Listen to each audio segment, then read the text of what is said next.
कुंडली करदे हरी विठ्ठल श्री ज्ञानदेव तुकाराम. कुठपर्यंत आलं ते 56 पासून सुरू काय? बैल मेली इथून सुरू काय? तर तुकाराम महाराज कसे म्हणतात की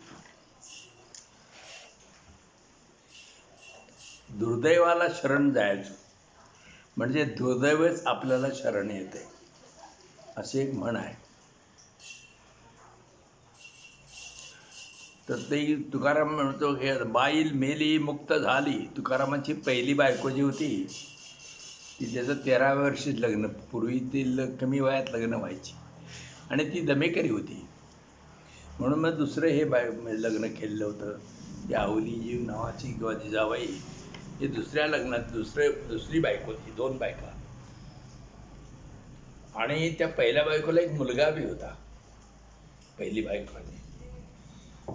तर ती बाई त्या दम्यामुळं आणि त्या दुष्काळामध्ये ती बायको मेली. आणि मग काय म्हणतं की बायको मेली की अगदी माणूस कसा अगदी हैदोस करून रडायला लागतो, तसा नाही म्हणणं आहे. तो म्हणतो बाईल मेली मुक्त झाली, ती तिला मोक्ष मिळाला, सगळ्या हाल यातना ज्या होत्या त्या संपल्या आणि देवी माया सोडविली. आणि देवानं मला माझी माया होती ती माझी आपोआप सुटका केली मायेतून. विठो तुझे माझे राज्य नाही दुसऱ्याचे काज. आता ही बायको मेल्यामुळं मी मोकळा झालोय आणि देवा तुझं आणि माझं राज्य आता सुरू राहील, की दुसऱ्याच्या हितामध्ये यायची कुणी काही गरज नाही. पोर मेले बरे झाले. पोर कोणतं मेलं? पहिल्या बायकोचा जो मुलगा होता तोही वारला. ते सुद्धा बरं झालं म्हणतोय तो. देवी माया विरहित केले. देवानं ही मायातनं मला सुटका केली. आता माता मेली मज देखता, तुका म्हणे हरली चिंता. माता म्हणजे आई. त्याच्या आईचं नाव कनकाबाई. तर ती कनकाबाई ती मेली आणि माझी सगळी चिंता नष्ट झाली म्हणतोय. प्रेमसूत्र दोरी नेतो तिकडे जातो हरी. देवावरील माझे प्रेम, ही प्रेमाची दोरी माझ्या गळ्याला देवानं बांधलेली आहे. आणि आता हा हरी मला जिकडे नेईल तिकडे मी जात आहे. मी मने सहित वाचा काया, अवघे दिले पंढरी राया. मी काय झालंय, माझं मन, माझी वाचा आणि माझी काया म्हणजे माझं शरीर, हे सगळं मी पंढरी रायाला विठ्ठलाला देऊन टाकलंय. सकळ सत्ता तया हाती, माझी कीव का कोळती. माझ्या देहाची माझी सगळी सत्ता जी आहे ती त्या पंढरी रायाच्या हातात आहे. आणि मला माझी कीव करावी, काकुळत करावी, दया करावी तर ती पंढरी रायानंच करावी. तुका म्हणे ठेवी तैसई, आम्ही राहो त्याचे इच्छे. तुकाराम महाराज म्हणतात, तो पांडुरंग जसं आम्हाला ठेवील तसं आम्ही राहणार आहे, त्याच्या इच्छेप्रमाणे राहणार आहे, की आम्ही काय त्यात दुःख मानणार नाही. जे पांडुरंग ठेवतो ते जी आमची अवस्था आहे आमच्या प्रपंचामध्ये, ते पांडुरंग जसं आम्हाला ठेवतोय तसं आम्ही प्रपंचात राहतोय. आम्हाला काय ते हे करायचं नाही. आम्हाला त्याच्या इच्छेचं आहे म्हणून ते सगळं स्वीकार करायचं आहे, दुःख करीत बसायचं नाही. आता पुढचा अभंग आहे देहू गावाबद्दल. पुण्याजवळ हे इंद्रायणीच्या काठाला देहू गाव आहे. धन्य देहू गाव पुण्यभूमी ठाव, तेथी नांदे देव पांडुरंग. तुकारामाच्या मुळं हे देहू प्रसिद्ध झालं गाव. तर ते हे गाव देहू गाव जे आहे धन्य आहे आणि ती पुण्यभूमी झाली तुकारामाचे पाय लागल्यामुळं. आणि या ठिकाणी देहूमध्ये पांडुरंग जो पंढरपुराहून त्याच्या आठव्या पूर्वजांनी विश्वंभर बाबाच्या वेळेला जो पांडुरंग आला, त्या पांडुरंगाचं देऊळ आहे आणि तिथं पांडुरंग आहे, राहतो. धन्य क्षेत्रवासी लोक ते दैवाचे. क्षेत्रवासी म्हणजे त्या क्षेत्रामध्ये, तीर्थक्षेत्रामध्ये राहणारे. धन्य क्षेत्रवासी लोक ते दैवाचे, दैवाचे लोक म्हणायचे. त्या देहूत राहणारे हे लोक दैवान आहेत, नशिबवान आहेत. उच्चारती वाचे नामघोष. कारण हे देहूतले लोक आपल्या वाचेनं नामाचा घोष उच्चार करतात. करकटी उभा विश्वाचा जनिता, वामांगिते माता रखुमाबाई. कमरेवर हात ठेवून जो उभा आहे तो विश्वाचा जनिता पांडुरंग, विश्वाला जन्म देणारा पांडुरंग, विश्वाचा बाप पांडुरंग आहे. आणि डाव्या बाजूला पांडुरंगाच्या रखुमादेवी माता डाव्या बाजूला आहे. गरुडपारी उभा जोडून या कर. गरुड जो आहे तो त्या पुढच्या पारावर हात जोडून उभा आहे. अश्वत्थ समोर उत्तरामुख. आणि अश्वत्थ म्हणजे पिंपळ, पिंपळाचं झाड उत्तरेकडले बाजूला पिंपळाचं झाड आहे या देवाच्या दारात. दक्षिणे शंकर लिंग हरेश्वर. दक्षिण बाजूला हरेश्वर म्हणून शंकराचं लिंग आहे, हरेश्वर म्हणून देऊळ आहे. शोभे गंगा तीर इंद्रायणी. आणि गंगेचा गंगा तीर म्हणजे ह्या इंद्रायणीचं जे इंद्रायणी नदी आहे तिची शोभा वाढलेली आहे. लक्ष्मी नारायण बल्लाळाचे वन. तेथे अधिष्ठान सिद्धेश्वर. ते बल्लाळाचं वन म्हणून तिथे देऊळ आहे. त्या ठिकाणी लक्ष्मी नारायणाचं देऊळ आहे. आणि त्या ठिकाणी सिद्धेश्वर, सिद्धेश्वर म्हणजे शंकरच. ज्या ह्याच्यामध्ये ईश्वर असं शेवटी येते तर ते शंकराचं देऊळ म्हणायचं. चक्रेश्वर, कपिलेश्वर, सिद्धेश्वर, हे जे सगळे आहे, गुंडळेश्वर, महेश्वर, हे सगळे ईश्वर शेवटी आले की त्याला समजायचं हे शंकराचं स्थान आहे. तर हरेश्वर म्हणजे हे शंकराचं ठिकाण आहे. दक्षिणे शंकर लिंग हरेश्वर. शोभे गंगा तीर इंद्रायणी. लक्ष्मी नारायण बल्लाळाचे वन. तेथे अधिष्ठान सिद्धेश्वर. विघ्नराज द्वारी भैरव बाहेरी. विघ्नराज म्हणजे गणपती. दारात गणपती आहे त्या देवळाच्या. आणि भैरव बाहेरी म्हणजे भैरीचं देऊळ जे आहे भैरव ते बाहेरच्या बाजूला आहे.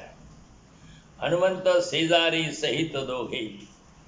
आणि हनुमंत ही त्या ठिकाणी उभा आहे, शेजारी जवळच उभा आहे. गरुडने हनुमंत म्हणून ते दोघे म्हटले. तेथे दास तुका करीतो कीर्तन हृदयी चरण विठोबाचे. आणि या देवळामध्ये ह्या पांडुरंगाच्या देवळामध्ये तुकाराम कीर्तन करतोय. आणि तुकारामाच्या हृदयामध्ये विठोबाचे पाऊल आहेत. साठविले वाण पैस घातला दुकान. जे ज्या पाही जे काळी आहे सिद्धची जवळी. मी हे भक्तीचे पैस दुकान घातलेले आहे. अनेक प्रकारचे वाण जिन्नस भरून दुकानात ठेवलेले आहेत. ज्याला ज्यावेळी जे पाहिजे असेल ते त्यावेळी त्याने माझ्याकडे मिळेल तयार आहे. हे दुकान हे काय भक्तीचं दुकान आहे, दुसरं कसं किराणा मालाचं ह्याचं नाही. आणि कोणालाही भक्त मंडळींना कोणाला जे पाहिजे ते मी या ठिकाणी देतोय. कोणाला नामस्मरण, कोणाला भजन, कोणाला कीर्तन, कोणाला इतर काय जे ज्या पाहिजे ज्याला पाहिजे ते देतोय. निवडले साचे उत्तम मध्यम कनिष्ठाचे. मी उत्तम मध्यम कनिष्ठ असे वेगवेगळे साचे निवडलेले आहेत त्या भक्तीमध्ये. तुका बैसला दुकानी दावी मोला ऐसी वाणी. तुकाराम महाराज म्हणतात, या दुकानात बसलो असून जो ज्या भावाने मागणी करतो त्याला मागणीप्रमाणे भक्तीप्रमाणे मालाचा मी पुरवठा करत असतो. ज्याला जी भक्ती करावीशी वाटते मी ती त्याला देतोय. तुम्हा ठावा होता देवा माझे अंतरीचा हेवा. देवा माझ्या मनातली हाव इच्छा काय आहे ते तुम्हाला माहिती होतं. पोथी काशाने सुटका तरी हे वैकुंठ नायका. वैकुंठ नायका, माझी या संसार पाशातून सुटका कशामुळे होईल हे सांगा. नसते सांभाळलेले जरी तुम्ही आश्वासले. तुम्ही आश्वासन दिल्याप्रमाणे मला सांभाळले नसते तर काय झाले असते सांगा. तुका म्हणे कृपाळवा परवा केला सावा धावा. तुकाराम महाराज म्हणतात, मला सहाय्य करण्यासाठी तुम्ही धावून आलात हे चांगले. सावा धावा म्हणजे मला म्हणजे सहाय्य करण्यासाठी धावत येणे, सहाय्य करण्यासाठी येणे ह्याला सावा धावा म्हणायचं. आणि देवा तुम्ही मला सहाय्य करण्यासाठी आला हे बरं झालं. चांगलं भरवा म्हणजे चांगला.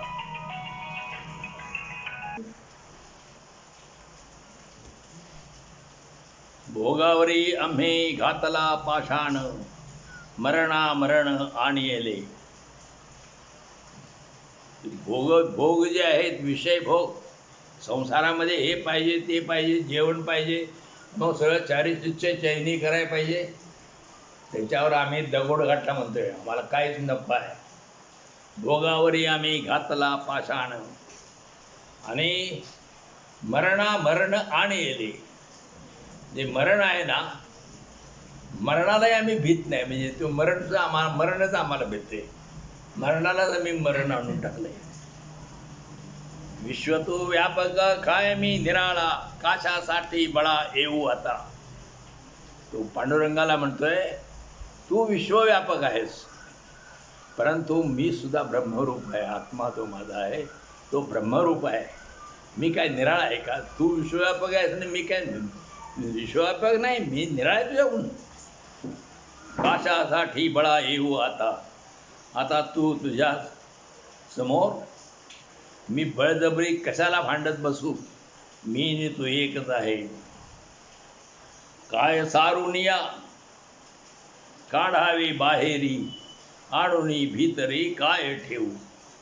आता मी ह्यातलं माझ्यातलं काय बाजूला काढून ठेवू आणि आत काय आणून ठेवू. सगळं मी विश्वरूपच झालेलं आहे. तू ने मी एकच झालेलं आहे. आता आत बाहेर काय नाही. केला तरी उरे वादची कोरडा बळे घ्यावी पीडा स्वप्नीची. की देवा तुझ्यानी मी जर भांडत बसलो तर कोरडं भांडण कशाला करीत बसायचं. बळे घ्यावी पीडा स्वरूप स्वप्न विश्वास. स्वप्नामध्ये जशी स्वप्नामध्ये ही पीडा एकमेकाला काय म्हणून करायची, खोटी पीडा काय म्हणून करायची, स्वप्नातली पीडा. अवघेची वाण आले तुम्हा घरा मजुरा रोज किरदी. सगळे वाण जे आहेत ते तुमच्या घरी आलेले आहेत आणि रोजची मजुरी काय आहे ती तुम्ही द्या. तुका म्हणे काही नेणे लाभ हानी असेल तो धनी राखो वाडा. तुकाराम महाराज म्हणतात, मी लाभ किंवा हानी काय असेल तिचा काय विचार करीत नाही. असेल तो धनी राखो वाडा. जो कोण देव असो मी लाभहानीचा विचार करणार नाही. या देहरूपी वाड्याचा जो धनी असेल आत्मा तो या वाड्याची रखवाली करील. आता पुढचा अभंग आहे. दंभे कीर्ती पोट भरे मानी जन, स्वहित कारण नव्हे काही. दंभ दंभ म्हणजे काय? आपण चांगला असणे ह्याच्या उदं करणं. आपण चांगले भयंकर आहोत. आपण वाईट असताना सुद्धा चांगले आहोत असं सांगणं, ह्याला दंभ म्हणायचं. ढोंग. तर ढोंग केलं तर काय होतंय? कीर्ती वाढली. आपली कीर्ती वाढती त्या माणसाची आणि पोट बी भरतंय आणि जग मानतंय. हे सगळं होतंय. कीर्ती वाढती, पोट भरतंय आणि जग मानतंय. हे सगळं झालं तरी त्यात म्हणजे आत्महित काय होत नाही. स्वहित कारण नव्हे काही. त्यामुळं स्वहित कारण होत नाही. नुसती आपली फसवणूकच होती. आपण मूर्ख आहोत, आपण ढोंगी आहोत, आपण चोर आहोत हे माहिती असताना उगाच डिजिटल बोर्डवर लावायचा. मी असे हे करतो, तसे करतो असं. तर हे जे लावायचं त्यामुळं कीर्ती वाढती, पण त्यात काही हित नाही, स्वहित नाही. अंतरती तुझे पाय मज दुरी, धरिता हे थोरी जाणीवेची. जाणीवेची म्हणजे ज्ञानाचा मोठेपणा.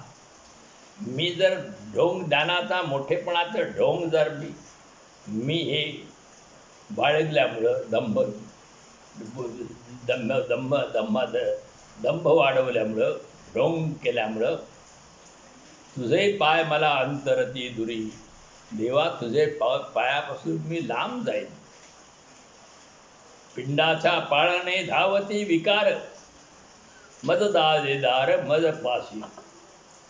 जो जास्त खादाड असतो का नाही, कुठलाही पालन त्याला रोग जास्त होतात.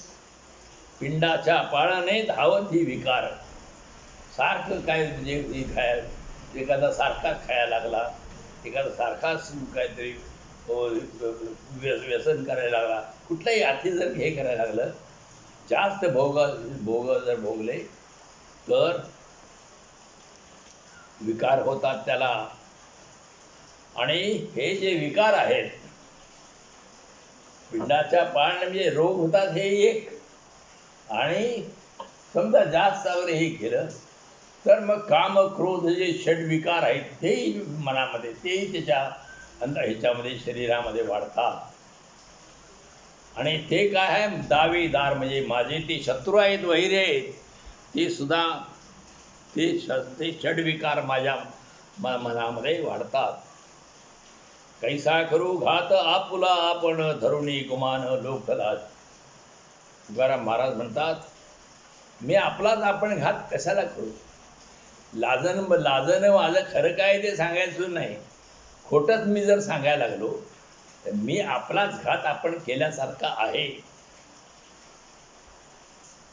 तुका म्हणे मज दावितो सहळा, देखी पाय डोळा तुझे देवा. तुकाराम महाराज म्हणतात, देवा, तुझे पाय माझे डोळे पाहत आहेत, असा सोहळा मला दाखव, म्हणजे तुझे दर्शन मला दे, असं त्या तुकारामांचं म्हणणं आहे. पडिलो भोवनी होतो बहुत चिंतवनी. मी या संसार चक्राच्या भोवऱ्यात सापडलो आहे. फार चिंतेत होतो चुकलो मार्ग, लाहो केला लाग वेग. मी मार्ग चुकलो आहे, पण लगेच मी योग्य मार्गावर येऊन लाभ करून घेतला आहे. इंद्रियांचे संधी होतो सापडलो बंदी. मी इंद्रियांच्या संधी, इंद्रियांच्या तडाख्यामध्ये,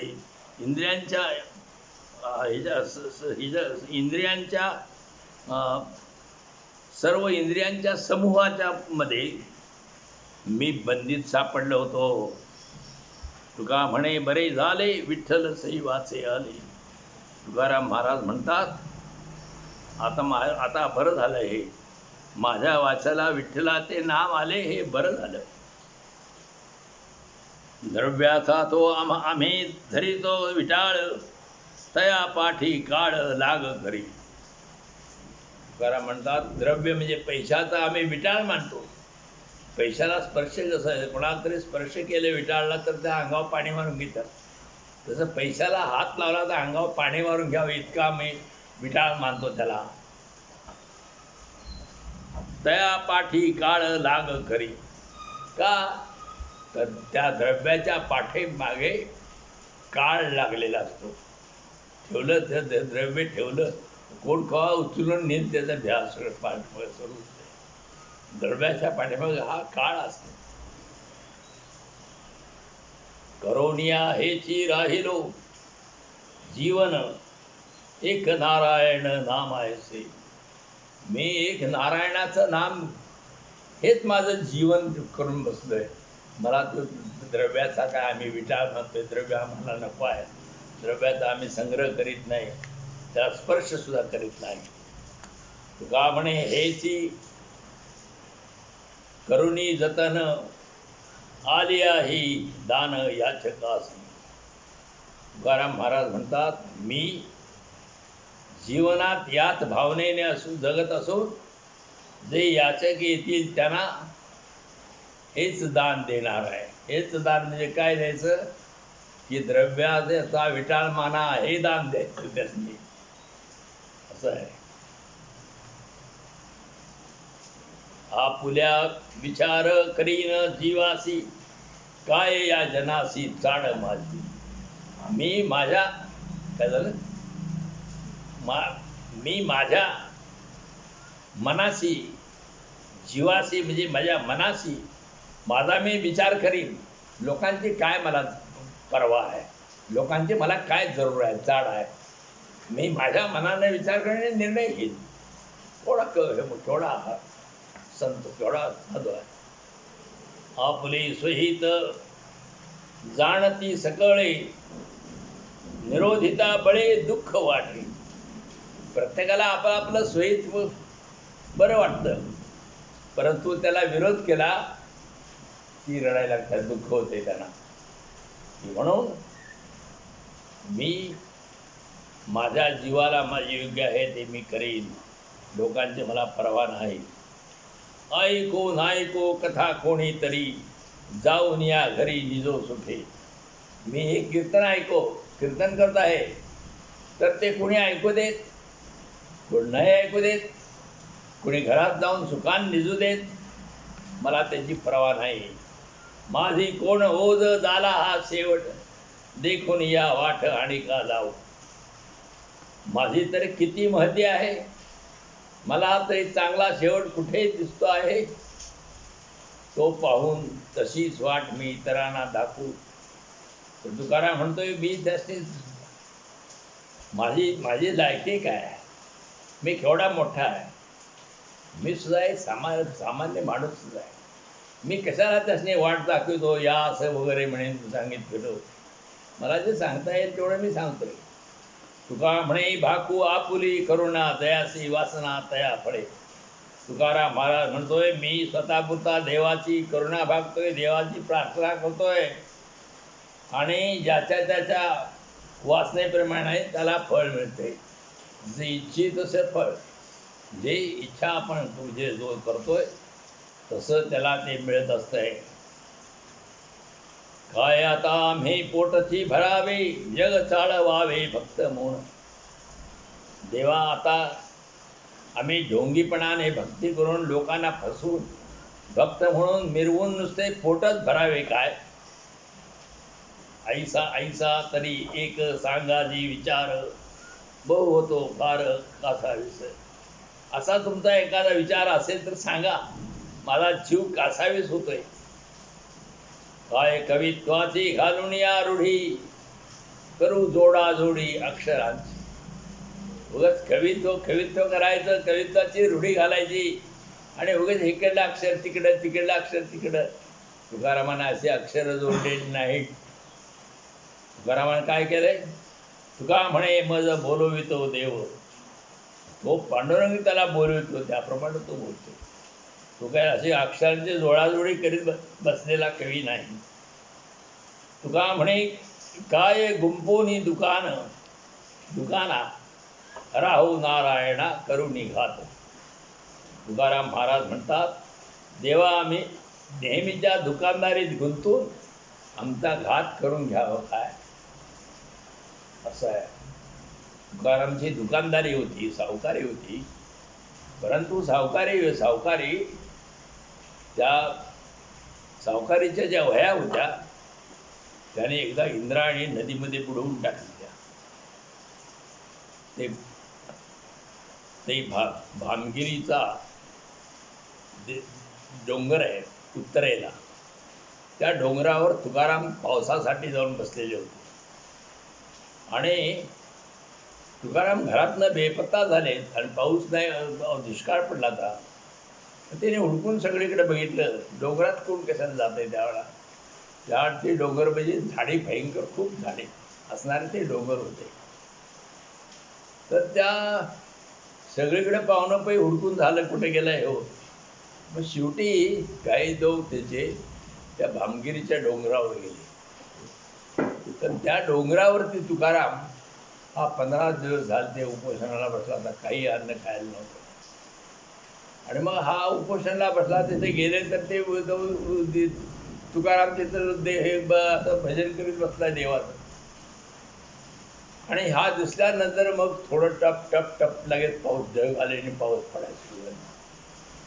पाऊस पडायला सुरू झाल्यावर मग पाऊस पडलं म्हटल्यावर पावसासाठी उपोषण होतं. मग त्याला खायला काय द्यायचं, काहीही नव्हतं त्या काळात. चिंच होती, चिंचला पानं होती थोडीशी, ती पानं तिने पाण्यात कुस्करली आणि ती त्याला चिंचचा कोळ करून दिला. तुकाराम ते थोडासा गुटखावर प्याला, 2 शिके आणि हाताला धरून तिने आणलं. तकवान नव्हता काय अंगात. खाली आणलं, इंद्रायणीच्या काठाला आले तेव्हा पाऊस वाढलेला होता आणि इंद्रायणीला घोटाभर पाणी आलं, खळखळ खळखळ व्हायला लागलं. मग इंद्रायणी ओलांडून ते देहू अलीकडल्या काठाला आले. अलीकडल्या काठाला आल्यावर इंद्रायणी चुथडी भरून व्हायला लागली. तुकारामाला खूप आनंद झाला. त्यांच्या बरोबर संतू तेली होता, त्यांचा रायटर संतू तेली जगनाडे. तो म्हटला, संतू घरी जा आणि माझ्या सावकारीच्या वह्या घेऊन ये. म्हटल्यानंतर संतू गेला आणि वह्या घेतल्या. माझ्या काकाचा निघाला. तर त्यांचा धाकटा भाऊ कान्होबा जो होता तो आला, पाठोपाठ पळत आला आणि मग त्या तुकारामाने त्या वह्या सोडल्या. तर तो कान्होबा म्हटला, दादा तुम्ही काय करताय? तर म्हटला, हे 12 वर्षे दुष्काळ आहे, आता लोक माझं कर्ज कुठलं देतील, काय विचारायचं काय? तर मी हे कर्ज त्याने सूट देणार आहे. म्हटला, मी नदीत टाकून देणार आहे. तो त्याला साक्षात्कार झाला. आपल्याला लोकाला बुडवायचं कसं, त्याचा साक्षात्कार होतो. तुकारामाचा असा हा साधू होता. मग तर तो तुकाराम आपल्या भावाचं सुद्धा ऐकणारा कसा होता. तो म्हणला, दादा तुम्ही तुमचं ठीक आहे, तुमच्या टाका, माझ्या वाटणीच्या सगळ्या वया तुम्ही कसं टाकणार, माझी वाटणी नेहमी आहे का नाही? तर मग तुला काय कळतं रे वगैरे असं काय म्हणलं नाही. तर तो म्हणला, बरोबर आहे तुझं, की तुझ्या वाटणीच्या नेहम्या वया येईल, तुला घे. मग त्याच्या वाटणीच्या त्याला दिल्या आणि तुकारामानं आपल्या वाटणीच्या ज्या वह्या होत्या त्या इंद्रायणीत दिल्या. इंद्रायणीला सध्या समर्पण केलं आणि लोकांना मी कर्जमुक्त केलं म्हणून सांगितलं. आता ते सगळं कर्ज त्याचं वसूल झालं नाही, तर तुकाराम गरीब झाला. जेवायला मिळायचं नाही, कपडे अंगावर मिळायचं नाही, रोजचं हे बायको सगळं हाल होत चाललं. ते मग त्याचं हाल संसाराचं झालं. आणि तुकारामाचा जो भाऊ होता त्यानं ते पैसे, कान्होबानं सगळे पैसे गोळा केले. त्याच्या बायकोच्या अंगावर दागिने वगैरे सगळं जोरात होतं. आणि मग शिरापुरीचं जेवण त्यांच्या घरात रोज असायचं. आता 300 वर्षानंतर तुकारामाचं नाव निघतंय का त्या कान्होबाचं नाव निघतंय? तर जे चांगलं करणार त्याचंच नाव निघतंय, ते अजरामर होऊन जातं. तर तुकारामाने हे अशा प्रकारचं हे काम केलं होतं. आणि ते हे जे हे होतं,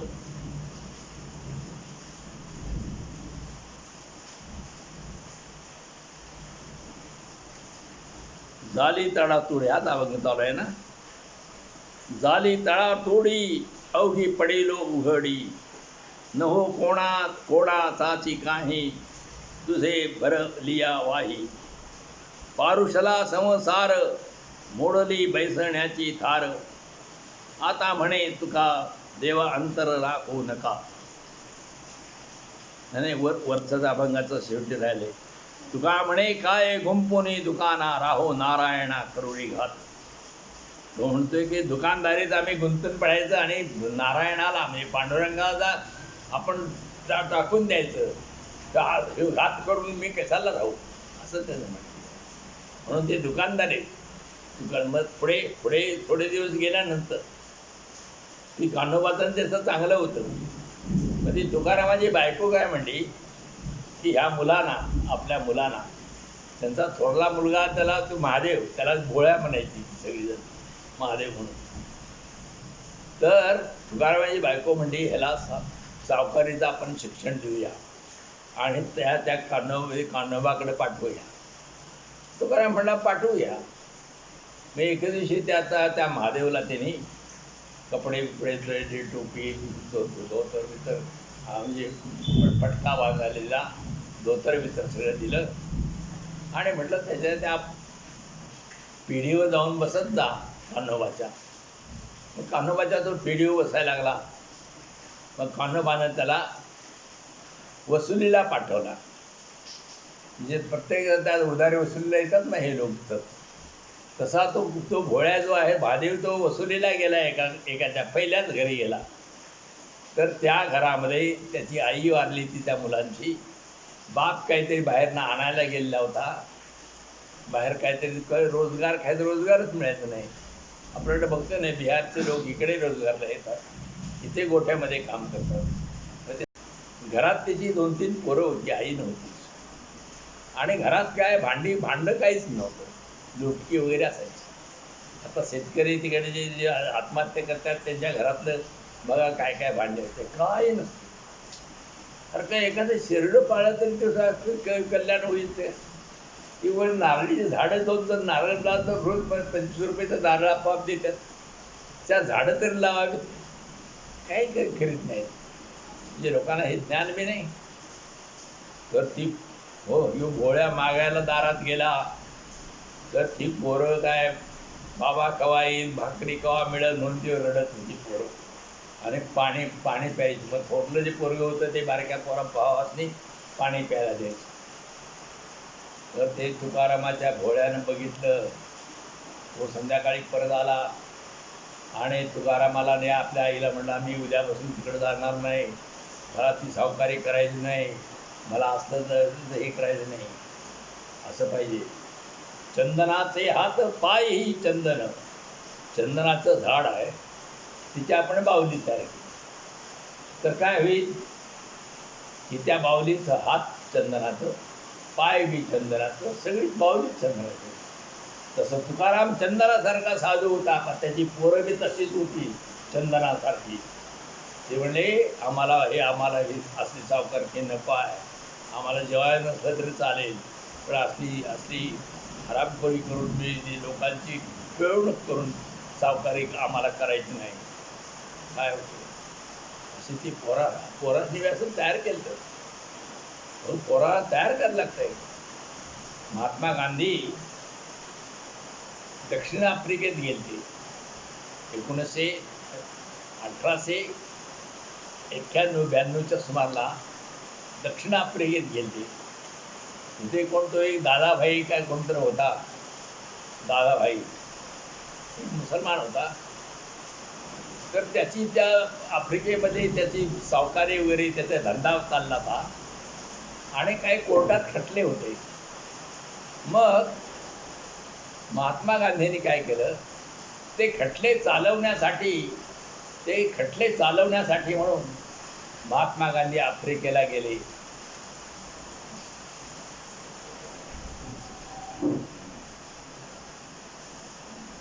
आणि खटले चाललेला आफ्रिकेला गेल्यानंतर आफ्रिकेमध्ये त्यावेळेला, आणि आज सुद्धा आहे ते सगळीकडं, गोरे लोक आहेत ते काळ्या लोकांना हे आता कायद्यानंच बंदी आहे म्हणून, नाहीतर तरीसुद्धा ते कमीपणा मानतातच, परंतु काळ्या लोकांना ते त्रास भयंकर गोरे लोक द्यायचे.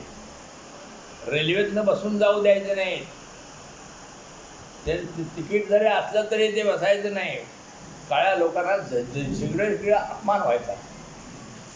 मग महात्मा गांधीने एकदा रेल्वेतून प्रवास करत असताना, त्यांच्याकडे तिकीट असताना, हा वकील असताना रेल्वेतनं ढकलून दिलं, म्हणजे व्हायचं नाही, तुझं तिकीट ते बघ जा म्हणून गोऱ्या लोकांनी हाकललं. म्हणजे हा अपमान आहे म्हणून महात्मा गांधीने मग तिथे चळवळ सुरू केली आणि तो तिथंच राहिला. किती 1913-14 पर्यंत राहिला. म्हणजे जवळ 20 वर्षे तिथंच काम केलं त्यानं त्या आफ्रिकेमध्ये. आणि 20 वर्षानंतर महात्मा गांधी पुन्हा भारतात यायला निघाले. भारतात यायला निघाल्यावर मग कोणी निरोप समारंभ करतात का नाही. मग निरोप समारंभाच्या वेळा महात्मा गांधींना कोणतरी देते की मास्तरची बदली झाली तर मग कोण तांब्या देतोय, कोण पितळे देतोय, कोण वाटणी का देतोय, काहीतरी असं देणगी देते. तर महात्मा गांधींना देणगी मिळाली. तर महात्मा गांधींना पैसे मिळाले, बरेचसे पैशाची थैली मिळाली, पुन्हा एक दागिना हार वगैरे असा मिळाला. असं काही ते हे महात्मा गांधींचा सत्कार समारंभ झाला, निरोप समारंभ झाला आणि ते सगळा ते घेऊन गांधी आपल्या घरी आले. घरी आल्यानंतर मग ते एवढं सगळं आल्यानंतर पोरं सगळे खुश व्हायला पाहिजे नको, बायका पोरं सगळे खुश व्हायला पाहिजे नको. मग महात्मा गांधी घरी आले आणि संध्याकाळी उशीर झाला, त्या मुलांना झोपेतनं उठवलं आणि सांगितलं की बाळ, हे जे दागिने मिळाले, हे पैसे मिळाले, हे मी काय करू. तर त्यानं काय, की त्या मुलांनी काय सांगावं, बाबा ठेव बाबा हे. तर ती मुलं म्हणली, तुमची काय बापूजी, गांधीजी तुमची काय इच्छा आहे, तुमचं काय मत आहे हे विचारलं. आपलं मत पोराने सांगितलं नाही. तर तो म्हणला हे देऊन टाकावं, कारण लोकांची सेवा करताना मला दिले, हे घेऊ नये. असं लोकांच्या सेवेचं मोल घ्यायचं नाही. आपण ते मोल घेतलं असं होते, म्हणजे सेवा हे काहीतरी पैशासाठी मी केली असं होते.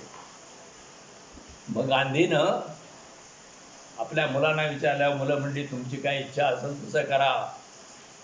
तर तो गांधी काय म्हटले, माझी इच्छा आहे की हे घेऊ नये, कारण मोल घेणं हे चांगलं नाही. सेवेचं मोल घ्यायचं नसते. सेवा ही निरपेक्ष करायची असती, कोणतीही अपेक्षा करायची नाही आणि मोबदला घ्यायचा नाही. मग गांधीने आपल्या बायकोला विचारलं हे काय करावं. तर ते म्हणजे आपले पोरं बाळा आहेत आणि तुम्ही असं काय करता, तुमचा काय उपयोग आहे. ही त्यांच्या घरातली नव्हती. गांधी आपल्या मुलांना चांगलं शिकवायचे. तर ते म्हणा तुम्हाला सगळं हे घालवून टाकता, हे करता आणि हे पोरांचा थोडी बघायचं, हे करायचं.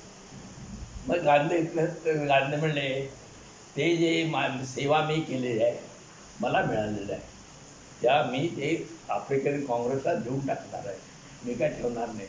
मग ती म्हणली मग दागिना माझा आहे तो तरी द्या.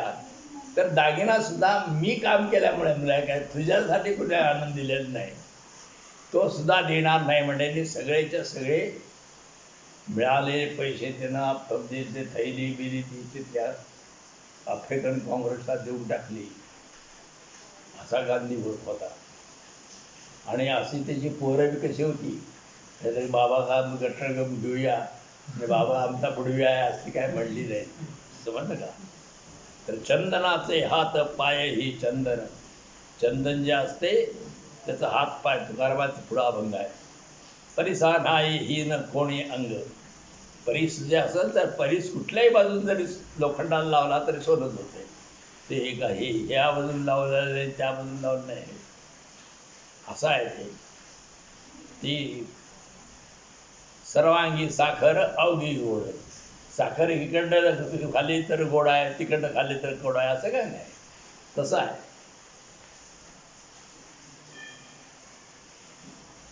आता पुढचा अभंग आहे. झाली तडा तोडी अवघी पडिलो उघडी. देवा आता आमची व लौकिक गोष्टीची ताटाटूट झाली असून आम्ही उघड्यावर पडलो आहोत. तो म्हणतोय आपण देवाकडेच बघितलं, ह्या लोकांच्याकडं बघितलं नाही.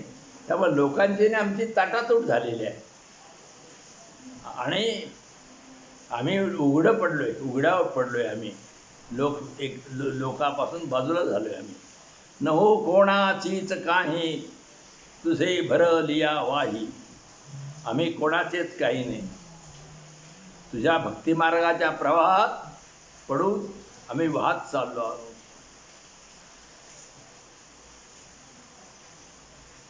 पारुषला समसार मोडिली बैसण्याची थार. बसण्याची जागा हे केली आणि संसार पारोसा झाला, म्हणजे शिळा झाला संसार. पारुषला आता म्हणे तुका देवा अंतरे राखो नका. तुकाराम महाराज म्हणतात, मला आता लांब ठेवू नका, अंतरान ठेवू नका, मला अगदी जवळ खारा द्या तुम्हाला. आता पुढचा अभंग आहे. अशक्यतो तुम्हा नाही नारायणा निर्जीवा चेतना आणावया. तुकारामाच्या कीर्तनामध्ये एक मेलेलं मूल आणून ठेवलं आणि ते जिवंत व्हायला पाहिजे म्हणून त्याला बाहेर ठेवून बसली ती तिची त्याच्या मुलाची आई. आणि काय वाटलं तुकाराम महाराजांना, काय वाटलं की ते देवाला म्हणतात, देवाला तुला काय अशक्य आहे. निर्जीव जे माणूस आहे, ज्याला जीव नाही त्याला जिवंत करायचं, त्यात तुला काय अवघड आहे. अशक्यतो तुम्हा नाही नारायणा निर्जीवा चेतना आणावया. मागे काय जाणो स्वामीचे पवाडे, आता का रोकडे धावू नये. पूर्वी देवा तुम्ही असं अनेक लोकांना जिवंत केलेलं आहे, मेलेलं सुद्धा, मग आता का दाखवू नये. आता हे पवाडे, आता हे मोठेपणा तुमचा रोख का दाखवू नये. थोर भाग्य आम्ही समर्थाचे कासे, म्हणवितो दास काय थोडे.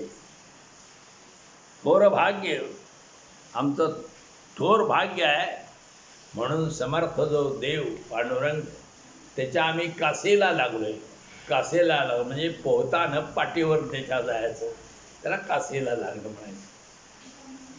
म्हणवितो दास काय थोडे, आणि आम्ही तुझे दास म्हणून घेतो, हे काय कमी झालं काय.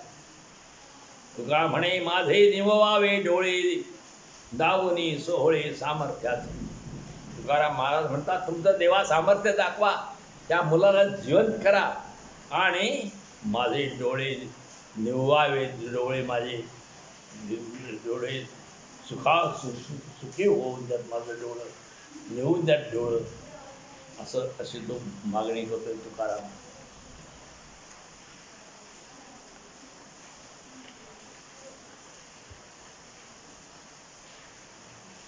बोलालया आता आपुल्या पुरते, मजया अनंते गोवियले.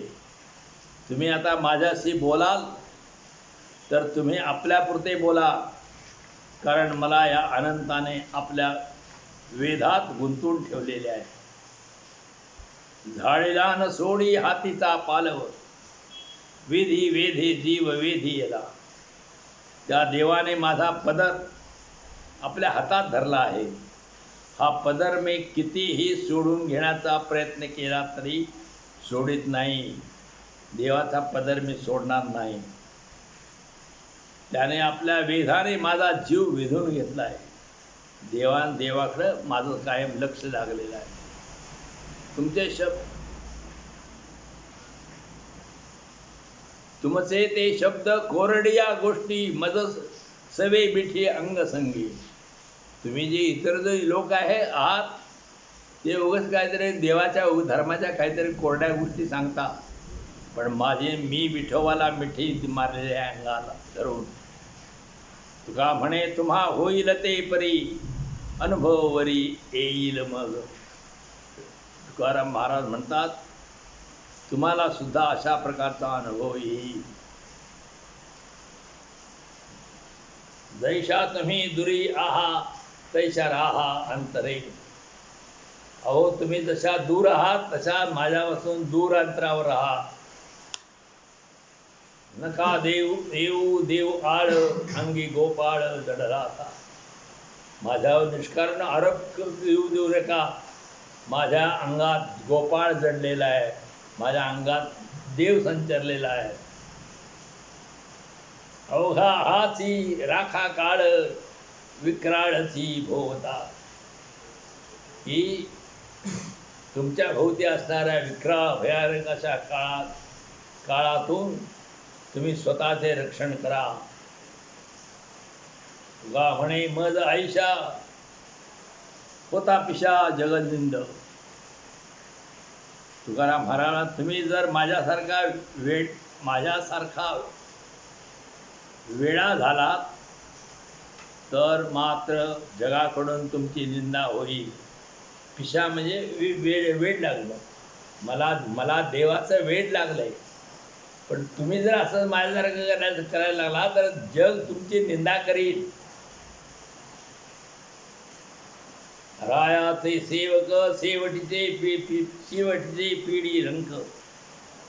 राजाच्या सेवकाला एखाद्या भिकाराने मारहाण केली तर त्याचा कमीपणा कुणाला येतो?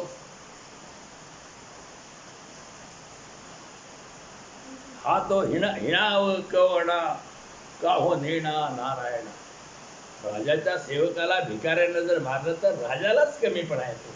हिणाव म्हणजे हीनपणा. परेसी भेटी नव्हे लोहोपणा तुटी. परियसी हो. परिसाला भेट झाली लोखंडाची ही लोहोपणा होय तुटी. लोखंडाचं लोहोपणा नाहीसा होतोय परिसाचा स्पर्श झाल्याबरोबर. तुझे नाम कंठी तुझ्या काळा सवे भेटी. देवा तुझं नाव माझ्या कंठामध्ये सतत आहे. आता मी काळालाही भीत नाही. काळाशी सुद्धा मी 2 हात भरू शकतोय. आणि तो म्हणतो तुझ्या काळा सवे भेटी. देवा तुझं नाव माझ्या कंठात असल्यामुळं मी काळाच्या तडाख्यात सापडावं काय? जसं एखादा भिकारी असला म्हणून त्या माणसाला कोणत्याही राजाचा सेवकाला भिकाऱ्याने मारावं काय?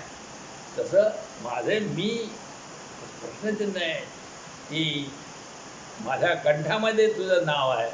मी तुझा सेवक आहे. आता मला काळानं मला त्रास द्यावा काय? काळाच्या तडाख्यात मी सापडावं काय?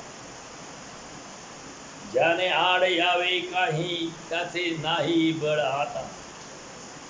आता माझ्या मार्गात आमच्या मार्गात अडथळा आणण्यासारखे बळ कुणाकडे नाही.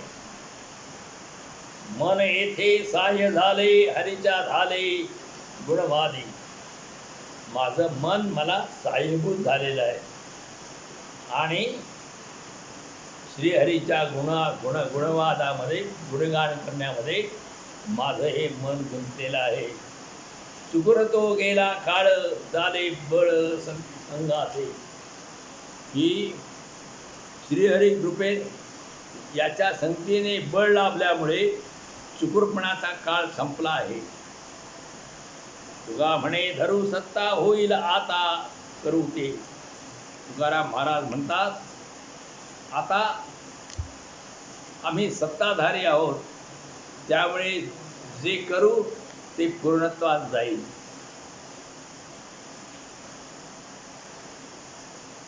माझे माझ्या हाता आले आता भले सगळ. माझे माझ्या हातात काय आलं तर मी आत्मस्वरूप आहे. हे माझं आत्मस्वरूप सच्चिदानंद स्वरूप हे माझं आहे. ते मला प्राप्त झालंय, हातात आलंय माझ्या. आता सगळं चांगलंच माझं होणार आहे. काशासाठी विषमधारा तो अंतरा विटाळ, अंतरा विटाळ. आता सर्व चांगले झाले आहे. आता विपरीत भावनेस थारा कशाला द्यायचा?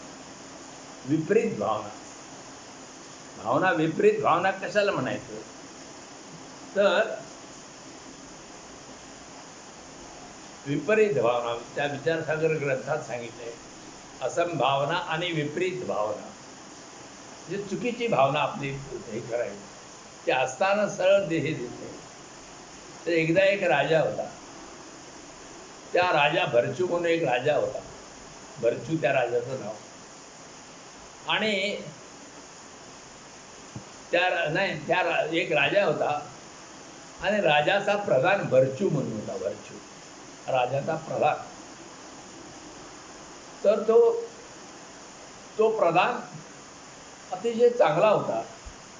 पण इतर प्रधान मंडळींना ते बघवत नव्हतं. मग सगळ्या प्रधानांनी सांगितलं, ह्यो कट करतोय, पैसे खातोय, असं करतोय, आणि महाराज तुम्ही ह्याला काहीतरी शिकवा, ह्याला तुम्ही ह्याच्यापासून सावध राहा. आणि मग ते राजाला खरंच वाटलं. सगळेजण सांगितल्यानंतर राजानं त्या भरचूला रथामध्ये बसवलं बांधून, आणि अरण्यात त्या शिपायाला सांगितलं अरण्यात नेऊन ह्याला मुंडकं तोडून टाकायला, ठार मारा. झालं, तो गेला सगळे शिपाई घेऊन. पण शिपाई म्हणले, अरे हा चांगला प्रधान, ह्याला काय म्हणून मारायचं? राजा माफ सांगतो म्हणजे. शिपायाने त्याला जंगलात तसं सोडल्याने परत आले आणि सांगितलं त्याला आम्ही मारलं म्हणून सांगितल्यावर काही 4-8 दिवसाने काही लोक गेले. बघतात तर ते भरपूर जंगलातल्या फिरत्याला काही लोकांनी बघितला. आता राजाने एकेने वेळेस जंगलात काही फळं काहीतरी असे तो खेळायचा.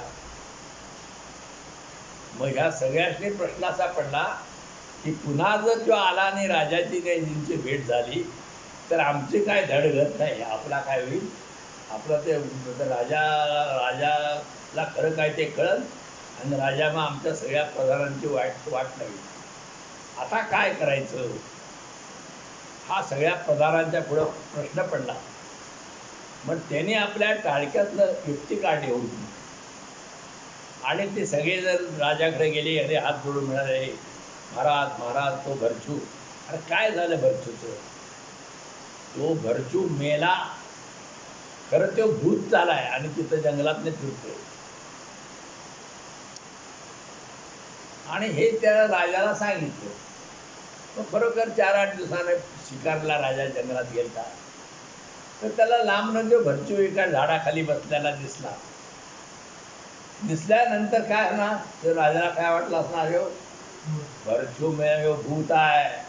ही विपरीत भावना झाली. याला विपरीत भावना म्हणायची. खराब जो आहे तसाच होता, परंतु विपरीत भावना झाली. आणि ही विपरीत भावना अशी करून द्यायची लागली. तर ही विपरीत भावना जी आहे करून देणं, हे काही लोक ठगे लोक करून देत असतात. विपरीत भावना. आणि विपरीत भावना झाली की ठग्यांचं साधतंय आणि माणसं फसतात. एकदा एका बाजाराला एक माणूस गेला दसऱ्याला बकरा आणायचा. आणि जंगलातनं असं गाव होतं आणि ते जंगलात तो बाजारचा जंगलाच्या पलीकडे बाजारचं गाव होतं. आणि मग तो बकरा घेऊन, आपल्या खांद्यावर बकरा घेऊन तो माणूस यायला लागला. मग 3 धूर्त किंवा ठगे ज्याला म्हणतो, ते 3 ठग्याने ठरवलं. काय ठरवलं की हे बकरं ह्याच्याकडे काढून घ्यायचं नाही, आपण कापून खाऊन आपण टमटमीत व्हायचं. मग प्रत्येक जण 1-1 किलोमीटरच्या अंतरावर 3 जण उभा राहिले, 1-1 किलोमीटरच्या अंतरावर. आणि पहिला काय म्हणला, अरे हे मेलेलं वासरू कशाला घेऊन निघाला खांद्यावर? खांद्यावर त्याच्या होतं. म्हणला जोड नाहीत का तुला? हे मी बकरं नेते म्हणा जत्रा आहे. तर म्हणला अरे मेलेलं हे आहे. म्हटलं तसाच गेला तो पुढं. म्हणलं यायला काही नुसके फिरले काय सांगतो ह्यो. पुढे गेल्यावर तो म्हणला अरे हे मेलेलं कुत्रं कशाला त्या खांडावरून न्यायला लागलं. पुढचा टाक्या म्हणला. तो म्हणला कुत्रं नाही हे बकरा आहे कळत नाही का तुला. मग आणखी पुढचा शेवटा गेला. तर तो पुढचा माणूस म्हणला अरे हे मेलेले डुकराचं पिल्लू कशाला खांद्यावरून न्यायला लागला. तर मला तुला कळत नाही का हे बकरा आहे. तर मग तो म्हणला मला कसं दिसतंय मला का दिसतंय मला हे डुकराच्या पिल्ल्यासारखं दिसलं. मग त्याला असा विचार केला. म्हणला योग म्हणतोय ते मेलेलं वासरू आहे. योग म्हणतोय कुत्रा आहे. योग म्हणतोय हे डुकराचं पिल्लं आहे. प्रत्येकजण स्वतः बोलते तर हे भूत असणार आणि हे रूप बदलीत असणार. म्हटल्यावर त्याला विपरीत भावना त्याची झाली. त्यांना ते बकरं तिथं टाकलेली भूत भूत म्हणून बोंबलं गावाकडं पळाला. विपरीत भावना. तर तिघाने ते बकरं उचलून नेलं आणि कापून खाऊन टमटमीत दिला. विपरीत भावना. तर ही विपरीत भावना जे धूर्त लोक आहेत त्या विपरीत भावना लोकांच्या करून देत असतात. तर त्यापासून सावध राहायला लागतंय.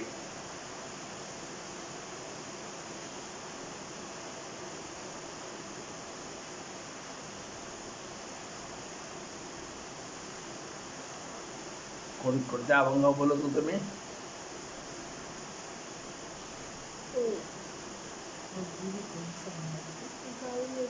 हां